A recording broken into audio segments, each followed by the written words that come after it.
Hello students, today we'll start with the next topic, that is a medical ward round participation. As the name suggests, a ward round participation, medical, so the clinical pharmacist will take an important role in during the rounds with the doctors and take care of the patient. So by definition, pharmaceutical care involves the process through which the pharmacist cooperates with the patient and other professionals in designing, implementing, and monitoring a therapeutic plan that will produce a specific therapeutic outcome for the patients. And the multidisciplinary healthcare teams are more effective in identifying and managing the patient problems compared with the individual approach to healthcare delivery.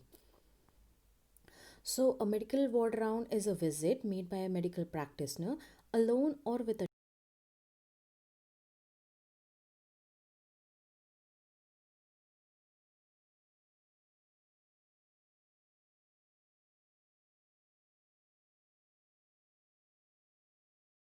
team.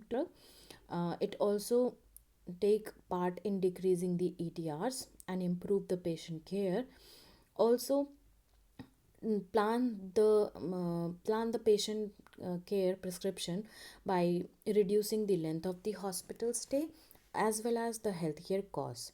So basic goal of the ward round is to promote the rational drug therapy, provision of the drug information which is important, also gain an improved understanding of the patient clinical status, progress, current planned investigation, and therapeutic goals. Drug interaction availability, cost, interaction, and ADR. It also optimizes therapeutic management, influencing the drug therapy selections. So, the learning opportunities for the pharmacist during the word round is the first hand drug usage. What are the effect of the drug in the patient? Therapeutic choices, identification of cases for the clinical teaching and publications, and it also strengthens in a interprofessional relationship among the health professional, better patient care. So the patient clinical ward round can be classified in different groups, like we can say a governmental, private, corporate, teaching, non-teaching, primary, secondary, and tertiary. So the allied healthcare professionals have pharmacists, physiotherapist, dietitian, occupational therapist, or any of the social worker. So the classification of the ward round is depend on the purpose of the round and the composition of the healthcare. So who are registering in the rounds, upon depending upon this the ward round is being classified. Like first is the pre-round, which is being taken by the interns or the PG for the preparation of the medical doctor to assess the patient. Next is the registrar or the resident round, which involve a teaching, like residents will take a round with their teachers for the teaching purposes.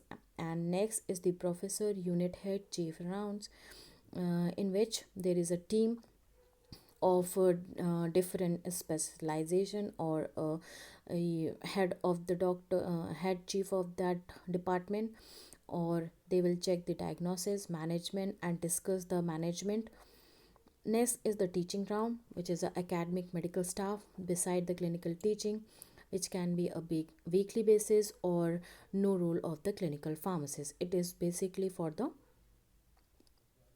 medical students. So first is the pre-round, usually by the interns or the medical postgraduate students in the teaching hospitals. Only few management decisions are made during these rounds, and the trainee clinical pharmacists may join the interns or the PGs in their pre-rounds and complete the patient medication and the clinical review at this time. So the registrar or the residence round in the teaching hospitals, the registrar and the residents individually or as a team conduct the ward rounds at least once a day at a fixed time, usually in the morning. Useful rounds for the clinical pharmacists of all the levels of experience to join. Next is the professor of the chief round. In teaching hospital, the chief unit or the professor in a specialty conducts the round together with other healthcare professionals, and these conducted for all the patient under their care on a daily basis.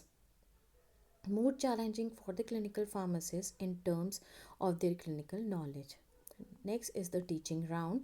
In the teaching hospitals, academic medical staff conduct bedside clinical teaching rounds for residents, medical PG students, interns, medical UG students, and PharmD students. It is usually extensive rounds and is conducted only a few times a week. It provides an opportunity for the clinical pharmacists to improve their clinical knowledge. Next is the pre round preparation. So, for that, they have to review the medical chart, case record, and all the accurate, up to date patient information, whatever the general condition of the patient, what is the disease management, past medical history, any query of the patient, or you have and prepare the intervention. It will give a benefit like they will be well informed, organized decision making process.